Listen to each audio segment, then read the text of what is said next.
तू इस तरह से मेरी जिंदगी में शामिल है, जहाँ भी जाऊँ ये लगता है तेरी महफिल है।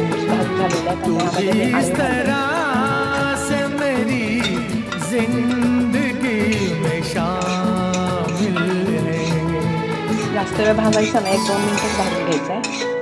तर हे सर्व भाजून झालेलं आहे. आता ह्यामध्ये मी 1 वाटी दूध घालते.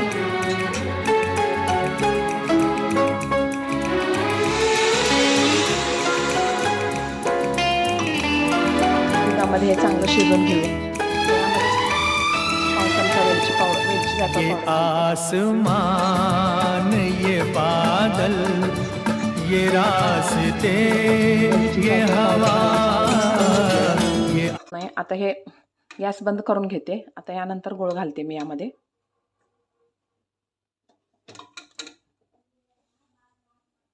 खाना खीर तयार झाली. हे मी एका बाउलमध्ये काढून घेते. असेच नवनवीन आणि छान छान हेल्दी रेसिपी पाहण्यासाठी मी सुगरण किचनला लाईक, शेअर आणि